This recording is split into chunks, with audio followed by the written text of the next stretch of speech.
Olá, irmãos da Igreja Conquistense, que pastor Demário. Muita saudade dos irmãos, mas qualquer hora eu apareço aí, viu? Segundo as Escrituras nos recomendam, quão bom e quão suave é que os irmãos vivam em união.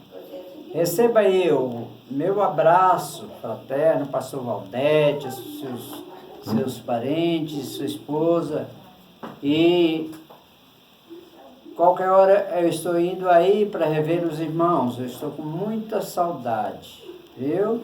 Eu gostaria de fazer uma pequena oração para todos os irmãos. Amém? Deus querido, Pai de graça e bondade, neste momento, Pai, eu me dirijo a Ti, pedindo a bênção sobre a Igreja Conquistense, o seu pastor, meu Deus, e cada irmão, cada criança, cada pessoa que faz parte desses irmãos aí, desse grupo. Nós queremos te pedir, Deus, que dá o livramento para eles, como tu tem dado para nós. Livra-nos dessa peste que está dizimando as pessoas.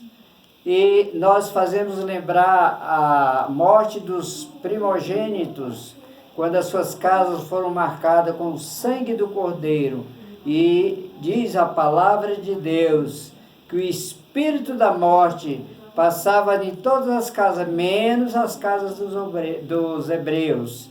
E hoje nós nos colocamos como os hebreus, que o espírito de morte não vai passar em casa de nenhum irmão, e nós sairemos dessa com a vitória na mão, porque o nosso Deus é um Deus de vitória, em nome de Jesus, amém.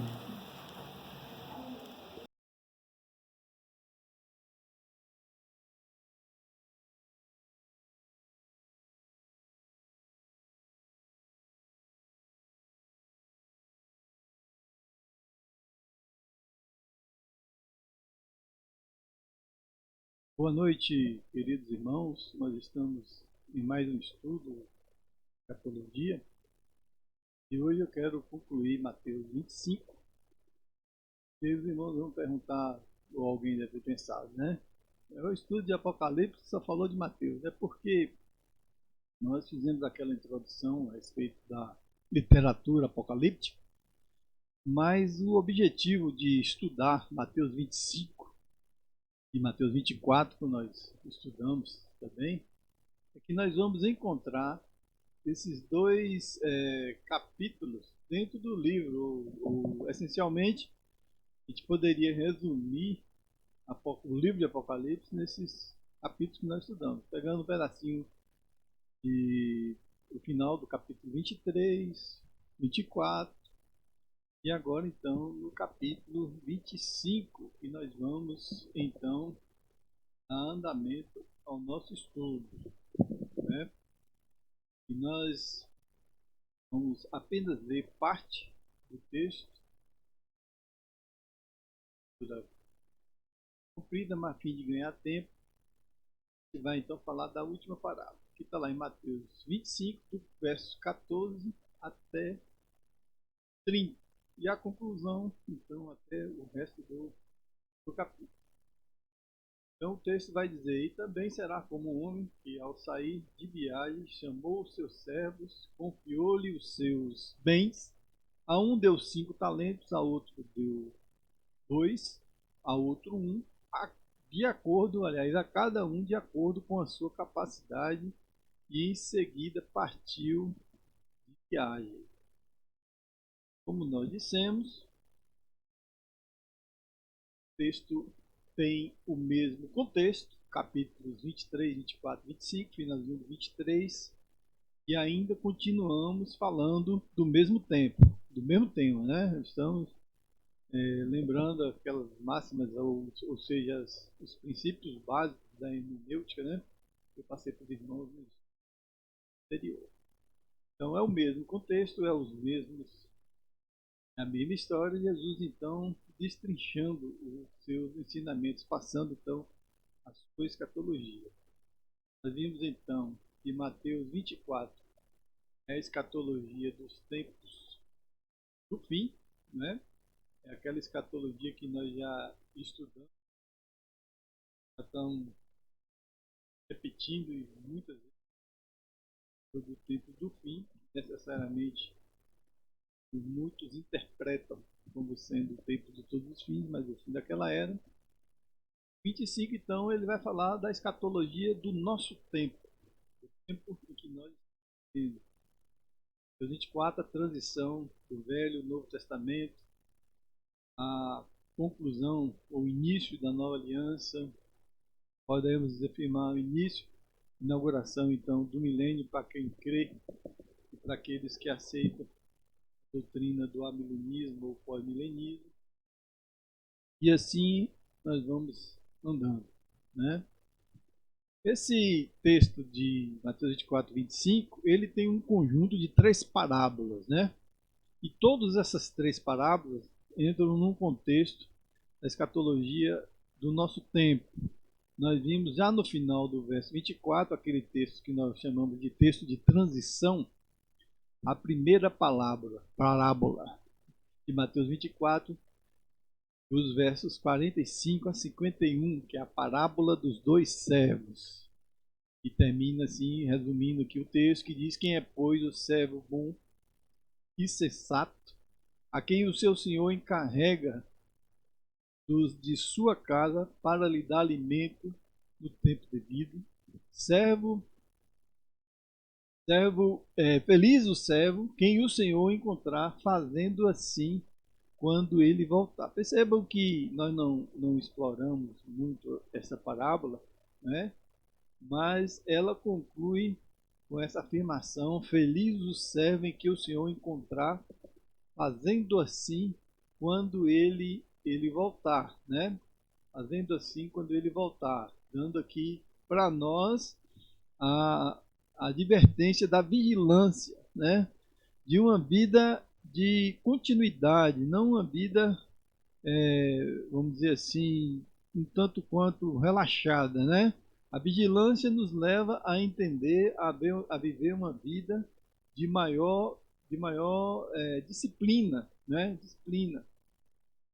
Nós não devemos ter uma vida, vamos dizer assim, irregular, mas uma vida que reflita justamente isso, né? Uma vida, conforme o texto da parábola vai dizer, de serviço. É a primeira advertência que a escatologia do nosso tempo, que Jesus diz assim, ó: feliz se você estiver servindo quando ele voltar. É a grande lição daquele texto de transição que a parábola dos 2 servos nos ensina. Nós vimos então que a parábola das 10 virgens, que nós vimos no vídeo anterior, ela traz então outro contexto, né? A parábola das 10 virgens diz, portanto, vigiem, reforçando ainda mais a questão da vigilância, porque nós não sabemos o dia e nem a hora, fala do preparo, da vigilância. E a parábola que nós vamos ver logo a seguinte, que é a parábola dos talentos, vai então detalhar um pouco mais o que a parábola das virgens diz, que na parábola das virgens fala do óleo, da botija, do preparo, e no trabalho, aliás, na parábola dos talentos, Jesus vai deixar isso um pouco mais claro. Lembrando, mais uma vez, irmãos, que nós estamos num contexto escatológico, num contexto em que aguardamos a vinda de Jesus. E como nós falamos no texto anterior, da vigilância, e aí o texto de Mateus 25, da parábola das 10 virgens, a nossa vida deve estar pautada justamente na vigilância, porque o horário, o dia, como vai ser, aliás, até a Bíblia diz, mas o horário a gente não sabe. Então é necessário que eu esteja preparado, que eu esteja pronto para quando isso acontecer. E a parábola dos talentos vai nos dizer isso. Então vamos ver aqui então. Quando o Filho do Homem vier em sua glória, já no final lá da parábola, né? Com todos os anjos, quando vier a sua glória, quando o Filho do Homem vier em sua glória, com todos os anjos, assentar-se-á no trono da sua glória celestial. todas as nações serão reunidas diante dele e ele separará uma das outras, como o pastor separará ovelhas de bodes. Então aqui ela termina, conclui essa série de parábolas, dizendo então desta prestação de conta, do juízo de Deus que sucede então. Então o objetivo final, e ele começa então a partir do verso 32, é isso aí. Mas nós estamos então falando e vamos estudar hoje a questão das parábolas dos talentos. E ela se desenvolve em 4 cenas, atos, etapas, né? Capítulos, fases. Nós vamos pensar nessa parábola dessa seguinte forma. E uma questão importante quando estivermos estudando essa parábola, isso serve para mim, para você, para todos nós, é nos situarmos diante do que está acontecendo. E a pergunta é, onde estou na parábola? Aliás, é uma questão, quando Jesus conta suas parábolas e faz as suas analogias, ele leva justamente a essa reflexão, né? Muitas vezes a gente quer estudar e ler a palavra de Deus pensando justamente no Beltrano, onde é que estaria, esse cano, minha mãe, meu pai, meu amigo fulano, e a gente está sempre querendo repreender e contextualizar a vida de outra pessoa. E, na verdade, o objetivo é justamente você se confrontar, né? É você se achar no texto, é você colocar a sua vida e se questionar, né? Conforme a palavra de Deus diz, examine-se o homem a si mesmo, né? Não examine o homem e o vizinho, o irmão, o parente, seja lá quem for, como nós costumeiramente fazemos, né? Nós julgamos sempre, estamos sempre preocupados com a vida alheia, mas a parábola nos leva a refletir justamente a essa análise. Então, toda vez que estivermos estudando, nós vamos sempre bater nessa pergunta, ela vai ficar aí até o fim do estudo, é justamente para me localizar, para você se localizar, para você sentir aonde você está, aonde eu estou na parábola. E a primeira etapa, a primeira cena que a gente analisa, que a parábola nos apresenta, é a da distribuição. E o texto diz, e também assim será como o homem que ao sair de viagem chamou seus servos e confiou-lhes os seus bens. Né? A palavra servo, para nós aqui, talvez não tenha a mesma importância como de fato o original grego vai trazer, porque servo é o escravo, servo é aquele que trabalha sem salário, né? A palavra doulos quer dizer salário, quer dizer escravo, né? E quando a gente fala assim, nós somos escravos de Deus, aí todo mundo vai assustar, vai achar ruim, ninguém quer ser escravo de Deus, todo mundo quer ser filho, amigo, né? Um parceiro, etc. Por aí vai. Mas a palavra usada aqui é uma palavra bem forte no sentido, do seu significado. Porque o Senhor viaja, e a analogia feita é essa, ele se ausenta e pega e chama os seus conservos, os seus escravos, ou as pessoas que lhe servem, e confia a essas pessoas os seus bens. Isso não significa que ele irá remunerá-las, que elas são pessoas que ganham para isso, não. O servo, ele não tem direito de salário, ele tem a sua vida pautada em servir. Então, essa parábola já traz e nos dá uma balançada quando eu penso onde é que eu estou na parábola, me contextualizando ou me colocando numa posição de servo. Porque às vezes nós estamos na casa de Deus servindo ao Senhor, né? Prestando a Ele serviço e esperamos dele alguma recompensa ou um salário, né? Ou alguns perguntam assim, o que eu estou ganhando com isso? Às vezes a gente passa por problemas, aborrecimentos na igreja e fala assim, mas eu não ganho nada. E esquece a quem servimos, né? A quem estamos prestando serviço. E o Senhor a qual nós prestamos serviço, ele se ausentou, ele não está presente. Uma coisa curiosa quando a gente fala em serviço e trabalho, existem pessoas, empregados, que só produzem quando o seu patrão está por perto. Porque aí quando o patrão está por perto, elas se desenrolam, elas se dedicam, elas procuram prestar um serviço porque sabe que o patrão está ali olhando, está vendo. Então, quando o patrão se ausenta, então vira aquela farra, aquele comodismo e não faz a coisa direito, né? Então, aqui o contexto é fazer um serviço sabendo que o Senhor não está presente. É claro que Deus é onisciente e vê tudo, mas aqui a sensação de servir está justamente ligado à liberdade de você fazer sem que esteja alguém junto de você te cobrando alguma coisa. Ou seja, a consciência em servir de fato pelo prazer de servir. Então, quando ele chama os seus servos e confia os seus bens, veja bem, ele está dando a essas pessoas a oportunidade de mostrarem realmente quem são. E é isso que se trata o texto. Quem nós somos, onde nós estamos na parábola, nos leva também a refletir muito sobre isso, né? E aí o texto nos faz lembrar de José, o servo, que era um escravo, mordomo, né? A gente conhece a história de José. E aí a Bíblia diz que José serviu a Potifar, serviu na prisão, e ele desempenhou seu papel com maestria, com destaque, e mesmo assim sabia que ele não estava trabalhando para ele mesmo, estava trabalhando para o seu Senhor. Então José é um bom exemplo de servo para olharmos nas Escrituras. E aí o texto de Mateus 25:15 nos diz que a um ele deu 5 talentos, a outro lhe deu 2 e a outro lhe deu 1. E a cada um de acordo com a sua capacidade, e em seguida partiu de viagem. Nós vamos então explorar o texto, e normalmente quando a gente fala de talento, a gente pensa em dons, em capacidade, a gente pensa que talento é aquilo que eu canto, aquilo como eu falo e tal. E a Bíblia está nos dizendo, quando ele fala de talento, está falando de dinheiro, não é?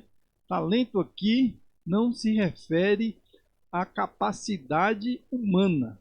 Ele fala talento que é dinheiro, finanças, né? O primeiro servo recebeu, então, 5 talentos. E aqui o texto vai nos dizer de um talento de prata. Um talento de prata vale 6.000 denários, que multiplicado por 5 significa que essa pessoa recebeu então 30.000 denários. Um denário significa a um dia do jornaleiro. Jornaleiro aqui também não é quem vende jornal, como às vezes a gente até pensa, né? Na parábola lá do filho pródigo, quando o filho volta, fala: Senhor, me faça como um dos seus jornaleiros. A pessoa fala: o pai do rapaz tinha uma banca de jornal. Não. Jornaleiro é quem desenvolve uma jornada de trabalho. Então, um jornaleiro é o peão, é o trabalhador na base da pirâmide de trabalho, aquele que dá duro, o cara que rala o mês inteiro, né? Quem está saindo de manhã para voltar à tarde. Então, esse era o salário. Então, um denário, para a gente ter ideia do valor que significa, né? Pagava um funcionário, e aquele homem recebeu 6.000 denários multiplicado por 5, que um talento valia 6.000 denários, vezes 5, então ele recebeu 30.000 denários, que significa que ele poderia pagar 30.000 trabalhadores para em um dia só. Se ele tivesse 30.000 trabalhadores, um talento de prata, aliás, 5 talentos de prata, pagaria. Então, a ideia aqui é de realmente muito, muito dinheiro, né? Então, 5 talentos equivale a 30.000 dias de trabalho. Daria, então, para contratar 100 funcionários, e esses 100 funcionários trabalharia durante o ano inteiro, não é? Um jornaleiro levaria, para a gente ter ideia de quanto de dinheiro a gente estava falando, 100 anos trabalhando para conseguir 5 talentos. Isso se ele não gastasse 1 centavo do dinheiro que ele gastasse, né? E 100% do que ele ganhasse fosse todo para juntar. Então ele levaria 100 anos. Então nós estamos falando de muito dinheiro. E essa pessoa recebeu então o equivalente a essa quantia, né? Que daria então para ele contratar 100 funcionários e pagar esses 100 funcionários um ano inteiro. O segundo recebeu 2 talentos, que equivale a 12 mil denários, ou seja, 6 mil vezes 2, né? E ele pagaria 40 funcionários, que é também um valor muito significativo, um valor alto, né? Um valor realmente relevante. O último fala assim: esse recebeu pouco, esse não recebeu só um talento, né? Não recebeu quase nada, mas um talento é um valor também significativo. Um talento são 6 mil denários e ele pagaria 20 funcionários, né? Se ele tivesse uma empresa que tivesse 20 funcionários. É isso que a gente vê uma empresa hoje com 20 funcionários, uma empresa não tão pequena, né? Uma empresa pequena, mas uma empresa também relevante. Então, um talento, 6 mil denários, ele contrataria 20 funcionários e pagaria esses 20 funcionários o ano inteiro. Então, essas pessoas foram contempladas, podemos dizer assim, com essas quantias, valores realmente altos. Um recebeu um talento, outro 5 e o outro recebeu um, que não podemos dizer apenas um, mas realmente muito, muito menos. E a Bíblia diz que a cada um dessas pessoas foi dado esses valores, né, segundo a sua capacidade, né? Cada um recebeu segundo a sua capacidade. Porque a gente sabe, e a Bíblia nos revela, né, que o Senhor não cobra de nós aquilo que nós não podemos fazer. Não é porque o outro recebeu 6, 5, e o outro 2 e um, que eles não tinham condição de fazer alguma coisa, mas eles fazem de acordo com a sua capacidade, e assim é conosco. Deus, quando me confiou um talento, 2 ou 5, ele sabia de antemão, sabe de antemão, conhece todas as coisas, que eu posso produzir justamente aquilo, né? Independente de eu alegar algum motivo ou não, Deus me conhece, conhece cada um de nós, então ele sabe daquilo que podemos fazer. Então ele distribui esses talentos, que são dinheiro, e aqui a gente vai transformar essa moeda em tempo, para a gente entender muito bem. Você fala assim: eu nunca recebi tanto dinheiro em minha mão, não sei o quê. Mas a questão aqui é tempo. E a gente sabe hoje, quem trabalha, que na verdade para você produzir, você vende o seu tempo. É o tempo que é precioso. Na verdade, a grande moeda é o tempo. Então ele deu a cada um uma quantidade específica de acordo com a nossa capacidade. Percebam também que todo mundo recebeu. Recebeu menos, mas recebeu. Então não existe ninguém que pode dizer assim: fui incapaz de fazer porque eu não tinha capacidade. Não, todos receberam e todo mundo vai ser cobrado por aquilo que recebeu. Ou seja, aquilo que fez com a sua moeda, ou seja, o seu tempo, né? O seu tempo. E aí então lá em cima está a pergunta: onde estou na parábola? E aí eu vou começar a refletir o que eu tenho realmente produzido com o meu tempo para Deus. Perceba, irmãos, que isso estamos falando em um contexto escatológico. Estamos falando de um contexto da vida de Cristo, né? A gente viu lá a vigilância, o serviço, o óleo nas virgens, a questão da vigilância, do preparo, e aqui Deus está nos alertando que essa prestação de conta, essa escatologia no final, vai ser um dia de prestação de contas. Prestação de contas, né? E por isso a pergunta fica ali ainda martelando na nossa mente: aonde estou nessa parábola? Estou no primeiro, no segundo, no terceiro? E o que importa, justamente, talvez não seja nem saber a quantidade, mas ter a consciência de que alguma coisa Deus colocou nas minhas mãos para que eu fizesse, né? Deus não me chamou para ser um parasita, paralisar o banco da igreja. Tudo bem, devemos estar na igreja, devemos estar cultuando a Deus. Mas além disso, muito mais do que isso, distante disso, é saber o que nós produzimos, é o que nós fizemos de fato na sua obra, né? E aí então nós vamos passar para pelo segundo quadro. A gente viu que o primeiro foi da distribuição. Todos receberam alguma coisa.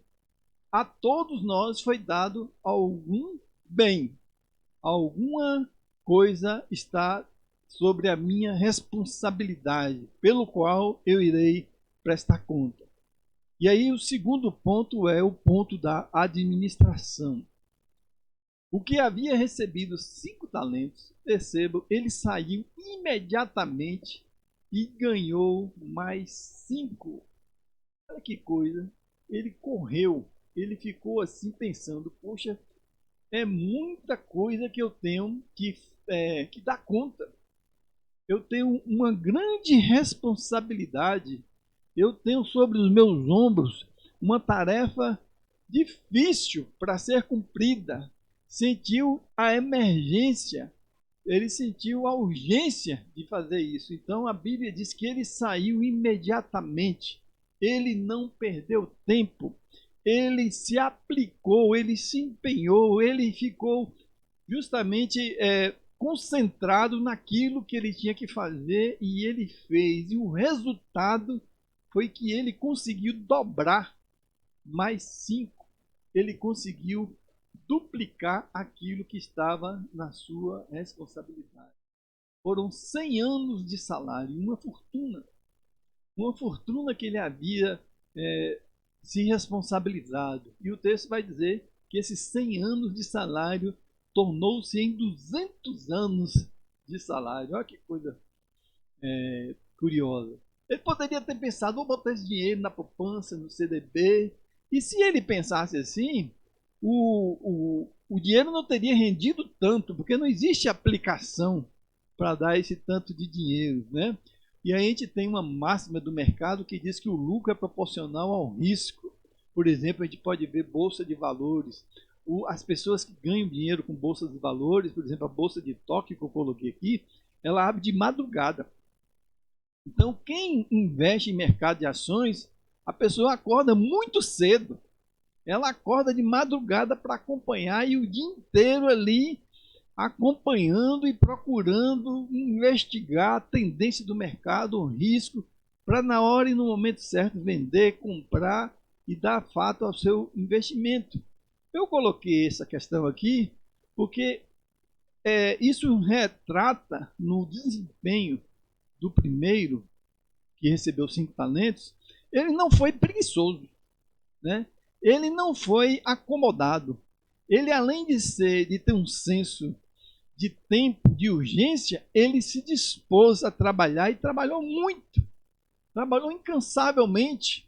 Ele trabalhou de madrugada, cedo.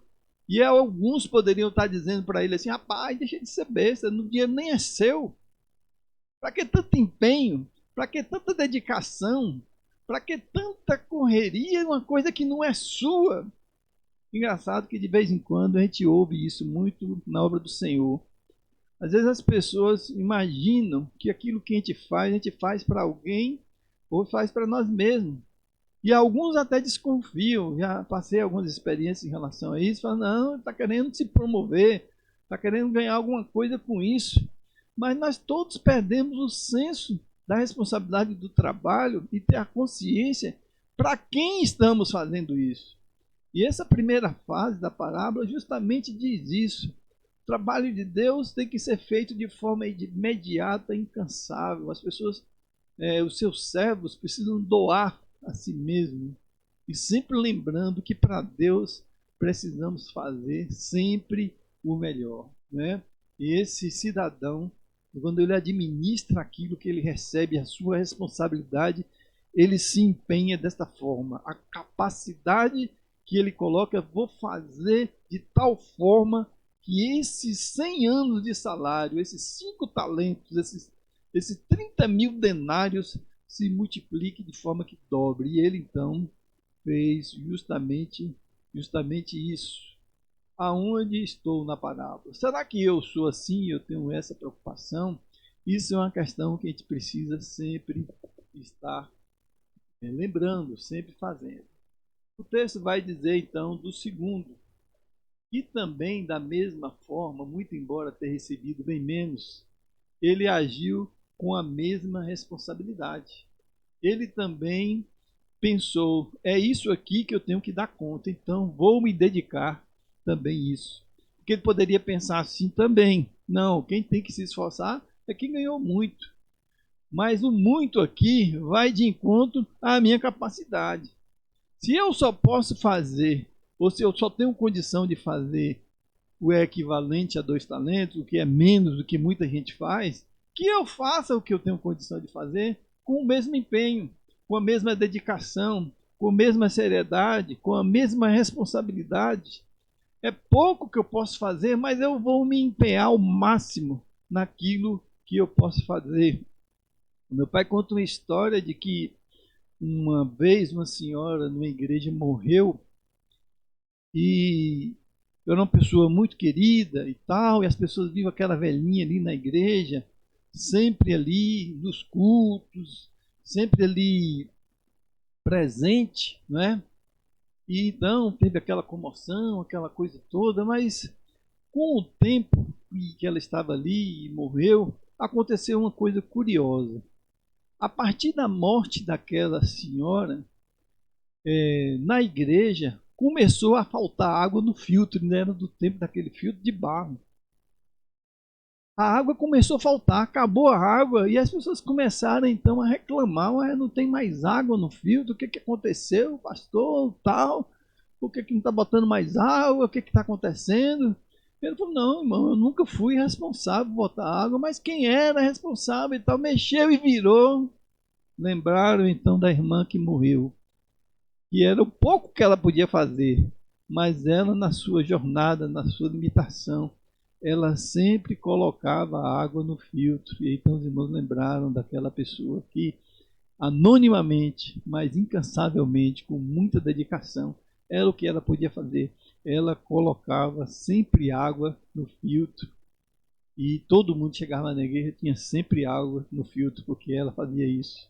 A água parou de estar no filtro quando aquela senhora morreu. E aí eu fico pensando na questão onde estou na parábola. Será que quando eu morrer, quando o irmão morrer, eu vou deixar algum serviço pelo qual as pessoas vão sentir falta? Como, por exemplo, coisa simples, a água no filtro. Né? Lembrar, e depois que sentiram falta, que lembraram que aquela irmã fazia isso. Será que aquilo que temos feito vai ficar de legado para a nossa posteridade, para os irmãos, né? Isso é uma questão que devemos estar pensando. E aí o texto prossegue. E aí tem um mais, né? Alguns analistas da Bíblia diz que quando encontra o mais, ele sempre estremece. O mais sempre é problema, né?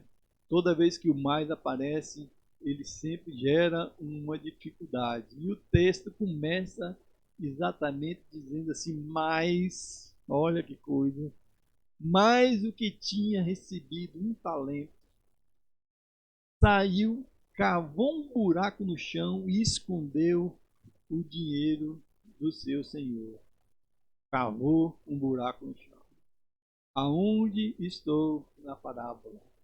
Será que eu estou cavando buraco no chão? Naquele tempo, quando não tinha banco, as pessoas costumavam fazer isso, né? E era até comum se encontrar, depois de muito tempo, terrenos com tesouros escondidos, né? Às vezes, a Bíblia até conta da parábola da mina, né? Que tinha ali um tesouro escondido, uma mina escondida.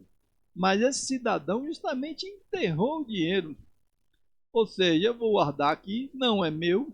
No dia que ele voltar, eu entrego justamente o que ele me entregou. aqui por trás da ideia algumas coisas bem comuns no dia de hoje, né? A gente vai ver então a questão do comodismo, a questão da indisposição, a questão muitas vezes da preguiça e a questão de muitas vezes a pessoa não se comprometer com o trabalho. Esse cidadão enterrou 25 quilos de prata, que equivalia a um talento, enterrados no chão. E ele pensou, nem é meu, trabalhar para quê? Pensou nos riscos e falou, vá aqui, alguém roube. E ele não quis compromisso. É normalmente o contexto que a gente vive hoje nas nossas igrejas. As pessoas muitas vezes querem ir para a igreja sem nenhum compromisso, sem nenhum comprometimento. Muitas vezes nós somos muito bons em criticar, em falar mal.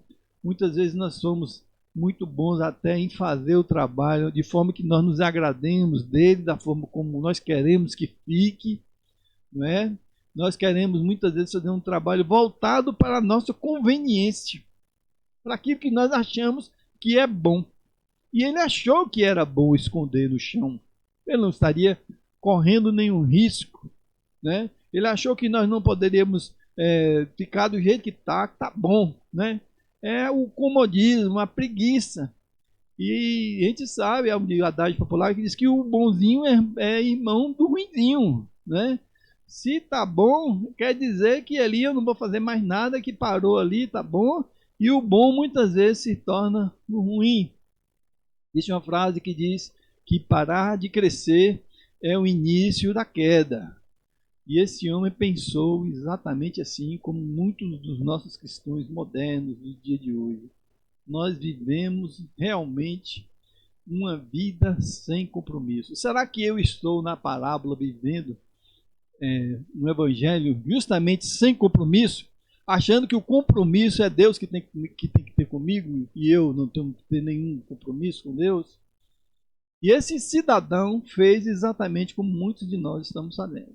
Não quis compromisso, não quis correr risco, ele falou, vou trabalhar, vou ter o trabalho de procurar uma coisa, e depois não é nem para mim, não é nem para mim. Ah, para que eu vou fazer isso? Eu não ganho nada com isso, só vou arranjar trabalho, eu me enfado, fadiga, eu quero muito pensar em mim, e isso tudo, em síntese, significa justamente cavar um buraco. E é dessa forma que muitos têm administrado a sua vida sem ter a consciência de que até disso nós vamos ter que prestar contas, né? Até disso nós vamos ter que prestar contas. Aonde estou na parábola? Irmãos, não importa como começamos a nossa vida cristã, importa muito como nós terminamos. Isso é alguém que disse, não importa como começa, importa como termina. E nós temos alguns exemplos muito duros na Bíblia a respeito disso, de pessoas como esse homem que cavaram um buraco e colocaram na terra. Por exemplo, Saul. Ele começou a sua caminhada como rei, os irmãos sabem disso, um profeta. Na história dos reis de Israel, Saul foi o único profeta, homem cheio do Espírito Santo. Saul profetizava, o único rei capaz de tal capacidade provida por Deus. Ele tinha o Espírito Santo de Deus. E aí, curioso, é como Saul terminou. Ele terminou com um vidente morto. Ele terminou literalmente num terreiro de macumba. Esse foi o fim de Saul, o homem cheio do Espírito Santo de Deus, que termina a sua vida num terreiro de macumba, né? A gente pode lembrar muito bem também a história de Sansão. A Bíblia diz que Sansão foi um homem também cheio do Espírito Santo. E aí então a gente vê Sansão, o homem cheio do Espírito Santo, nos braços de uma vagabunda, como foi com Dalila. A gente vê Sansão terminando a sua vida cego, sendo zombado, sendo totalmente maltratado pelos filisteus, e ali ele morre cego numa situação muito difícil. Então, o importante, meu querido, o importante não é quando começamos. Você pode até um dia ter feito muita coisa, mas isso não importa, isso não vai levar a nada. O importante é como nós terminamos. Esse é o nosso grande desafio. Então a gente lembra e recorda a vida de Manassés. Olha o que foi Manassés para a nação de Israel, né? Manassés foi um rei, começou a reinar muito cedo, com 12 anos. E a Bíblia diz lá em 2 Reis 21, versos 16, que Manassés derramou sangue inocente em todo Israel. Ele fez realmente uma coisa horrível. A Bíblia diz que ele encheu Jerusalém de um extremo ao outro de sangue. Além disso, ele levou Judá a cometer muitos pecados, né? Ele levou, restabeleceu a idolatria a um nível realmente que desagradou muito ao Senhor. E o texto vai dizer que ele levou a Judá a cometer pecado e a fazer o que o Senhor reprova. Mas aí quando a gente continua vendo a história de Manassés, a gente vai ver lá no livro de Crônicas, no verso Crônicas 2, 33, 11 vai diante.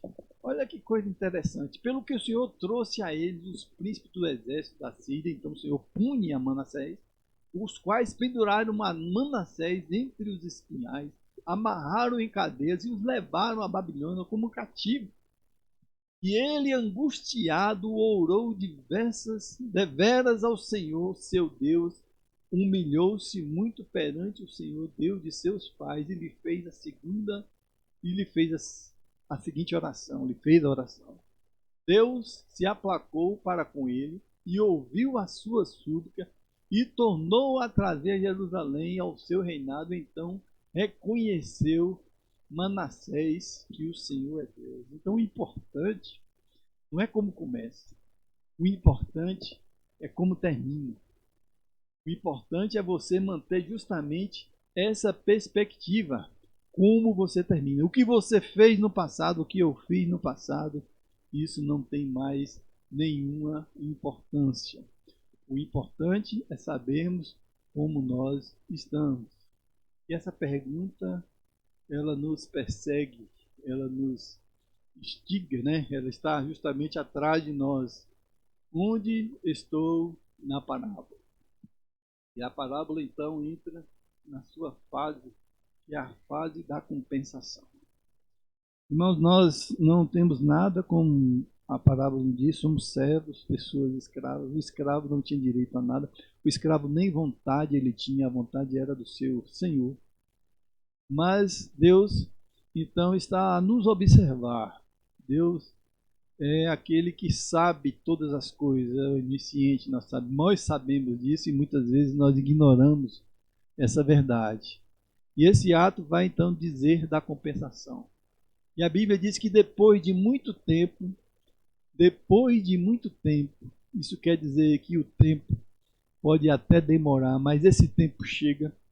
Às vezes as pessoas acham, isso não é agora, isso não é depois, mas depois de um tempo, esse tempo chega. E então a Bíblia diz que o Senhor daqueles servos voltou para acertar conta com eles. Pense aí, se Deus volta hoje, se o Senhor volta hoje, e Ele me chama você então para esse acerto de contas. Onde estou nessa palavra? Em qual situação eu me apresentarei diante dele? É a questão escatológica mais relevante que nós deveríamos estar muito preocupados. Ao invés de a gente estar aí com medo de coronavírus, de violência, de disso e de aquilo, o texto, a Bíblia, os cristãos deveriam estar muito preocupados a forma como nós nos apresentaremos diante de Deus, porque pode até demorar, mas ele volta. E quando ele volta, ele vem para fazer um acerto de contas. E a Bíblia diz então que o primeiro que tinha recebido 5 talentos trouxe outros 5 e diz: o Senhor me confiou 5 talentos. Veja que eu ganhei mais 5. Então aquele homem empolgado, disposto, e fala: Senhor, está aqui, o Senhor me deu 5, eu consegui trabalhar esses 5, eu me empenhei, eu me dediquei, aqui, toma aqui mais 5. Alegria, disposição no serviço que ele se apresenta. E a Bíblia diz que o Senhor responde: muito bem, servo bom e fiel. O que é um servo bom e fiel? O servo bom e fiel é aquele que trabalha obedecendo o seu Senhor. O servo bom e fiel é aquele que trabalha com a consciência da dedicação e do empenho. O servo bom e fiel é aquele que está disposto a acordar cedo, que está disposto a se empenhar, ele está disposto a dar o seu sangue no sentido figurado, né? No sentido do suor, de se empenhar e trabalhar para que o seu Senhor veja o resultado. Não era para ele, e ele trabalhou com satisfação. Então, vai ouvir do Senhor, muito bom, servo. Agora, veja que coisa curiosa, você foi fiel no pouco, fala pouco, 30.000 denários, era muito dinheiro, irmãos. 100 anos um homem normal levaria para construir, para ganhar essa quantia, e aquele homem então transforma esses 100 anos em 200 anos. Aí ele ouve do seu Senhor, você foi fiel no pouco. Veja bem, pouco. Fala, como pouco? Aí então a gente tem a dimensão do que é o Senhor. O Senhor olha para essa fortuna, que é esses 30.000 talentos, que agora são 60.000 talentos, e diz, isso tudo é pouco, porque eu tenho aqui, vou te colocar no muito. Eu porei você no muito, isso é muito pouco, porque eu sou muito rico, eu tenho muito mais do que isso. E o Senhor então diz para ele, você foi fiel no pouco, eu vou te colocar no muito. Porque o pouco aqui não é a consideração do valor em si, mas ele está olhando para aquele homem no sentido da sua fidelidade, na sua bondade, na disposição e no empenho como ele levou aquele trabalho. Então ele fala, venha, participe da alegria do seu Senhor. Participe da alegria do seu Senhor. Escatologia é isso. Essa verdade que tem que entrar dentro de nós e nos balançar, estremecer a nossa fé, a nossa esperança. É saber que o Senhor vai nos chamar para participar com Ele da sua alegria. É participar, estar com Ele, desfrutando das coisas grandes e maravilhosas, porque tudo isso, conforme o texto diz, é muito pouco. É muito pouco. E às vezes a gente pega tanta coisa e acha que é muito, né? Então tudo isso para Deus, ainda mais uma fortuna dessa, é muito pouco. Ao segundo, ele diz a mesma coisa. Mas aqui há uma alusão, para a gente refletir um pouco, do que significa esse pouco e por que Deus vai nos colocar no mundo. 1 Coríntios 6, 2 e 3 diz assim, vocês não sabem que os santos hão de julgar o mundo? Ou seja, sairemos de uma posição de escravo, que é a palavra servo, e nos coloquemos então em uma posição de juiz. Olha o patamar, né? Olha o muito, olha o pouco que é servo, olha o muito que é juiz. Então ele diz, vocês hão de julgar o mundo, acaso não são capazes de julgar as causas de menor importância? Vocês não sabem que haveremos de julgar os anjos, quanto mais as coisas desta vida. Irmãos, precisamos nos desapegar, como diz a propaganda, e se precisamos pensar nas coisas do alto, né?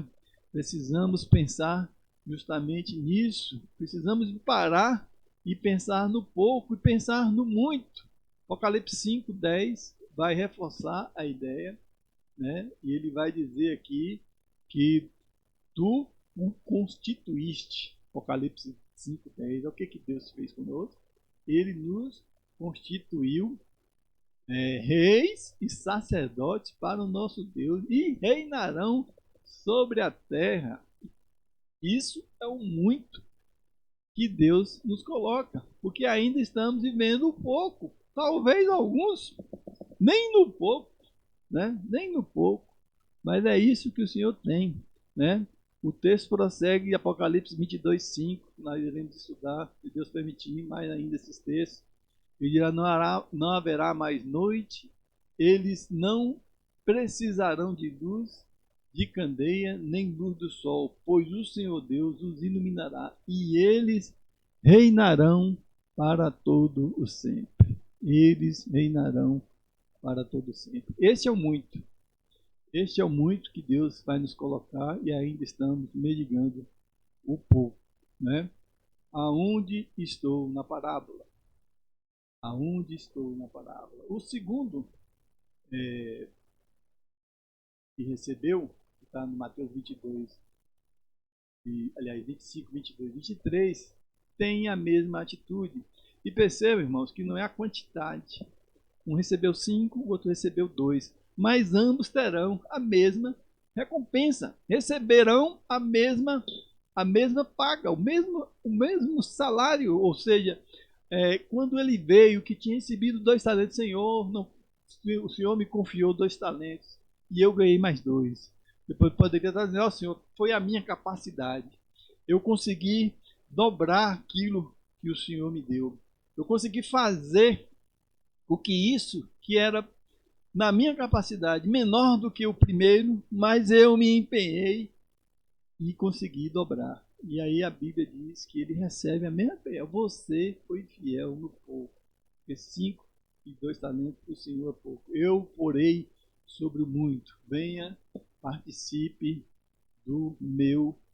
da minha alegria, né? Participe da alegria do seu Senhor. É o desejo de Deus. Aí então, nós estamos ainda pensando: aonde estou na parábola? Estou nos 5 talentos, estou nos 2 talentos. E então nós temos a última, a cena da punição, a quarta cena. E essa quarta cena tem um porfim, um mais, um porém. E aí quando aparece isso, aí vem a dificuldade, né? Aí a Bíblia vai dizer: por fim, veio o que tinha recebido 1 talento e disse: eu sabia que o Senhor é um homem severo. Veja bem, nós temos sempre a consciência de que Deus é um Deus de amor, um Deus de bondade, mas Deus realmente é um Deus severo. Deus é um Deus justo. E aqui na Bíblia, nesse texto dessa escatologia, a Bíblia começa a revelar justamente o sentido que Deus é severo. Ele foi amoroso na festa, nas bodas, quando levou as virgens para participar de 7 dias de festa. Aqui na prestação de contas, ele vem como um juiz severo. Ele vem como alguém que realmente tem uma atitude, uma forma de agir bem diferente, né? A severidade aqui dá lugar justamente a uma pessoa que tem um rigor naquilo que faz. Vem em tom de cobrança. Então ele diz: por isso tive medo. E muitos cristãos vivem com medo. Mas estamos com medo, né? Nós somos uma geração de cristãos frouxos. Nós temos medo de tudo. Medo de qualquer coisa. Medo da cara feia do pastor. Medo da crítica dos irmãos. Medo do coronavírus. Medo da infração. Medo de tantas coisas. Constantemente a gente se depara com situações que são as seguintes: às vezes nós acreditamos e falamos na providência de Deus, acreditamos que Deus é capaz de fazer todas as coisas e nós cremos nisso, mas no momento da dificuldade, no momento que o problema chega, aquilo ali então nos tira do chão e aí a gente tem medo. Então a punição chega em pessoas, em cristãos com medo, com pessoas que esconde o seu talento no chão, pessoas que se omitem a fazer o trabalho de Deus, pessoas que são muito boas para criticar, pessoas que são muito boas para contribuir, pessoas que não se misturam, que não se envolvem, que estão comprometidas consigo mesmo, com sua família, com seus próprios ideais, seja lá com suas convicções, mas que não são comprometidas com o Senhor. Então essas pessoas enterram o seu talento no chão. E a Bíblia diz aqui, então: tome aqui o que te pertence. E acham que estão fazendo muito. Interessante nesse texto, que o cara se apresenta a Deus com arrogância, que está aqui, não é meu, está inteirinho aqui, não fiz, não tirei nada, cumprir a minha obrigação. O sentido aqui é de quem cumpriu a obrigação, como se alguém dissesse assim, eu estive no horário dos cultos, estive presente todos os dias, não me atrasei, fui responsável, então o que está aqui é a minha obrigação cumprida. E o texto vai dizer então coisas pesadas. E o Senhor respondeu, servo mau e negligente. Quem cumpre a sua obrigação sempre é mau e negligente. Ah, como que isso é possível? O texto está dizendo. Ele não roubou o Senhor, ele não defraudou, ele entregou literalmente o talento, né, os 25 quilos de prata, sem tirar uma grama.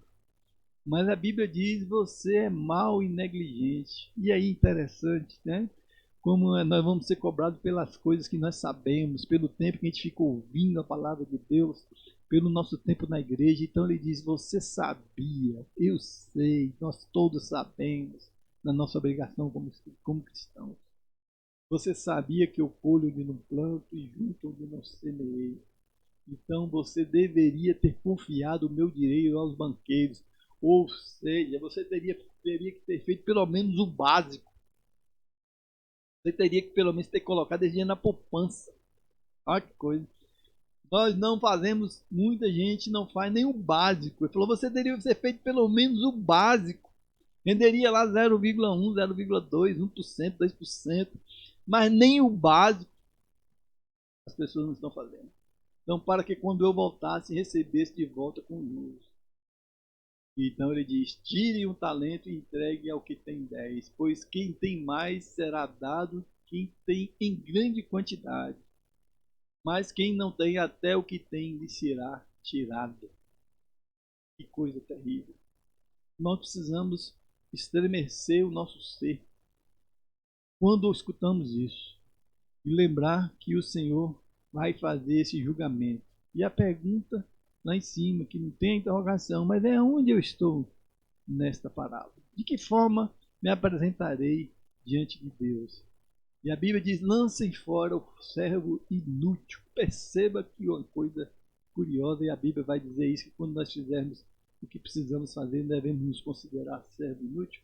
Porque quem cumpre só a sua obrigação, no sentido de frio da palavra, sem vibração, sem empenho, sem dedicação, nós somos inúteis. Então ele diz, sai de junto de mim, lança fora o servo inútil, nas trevas onde haverá choro e ranger de dentes.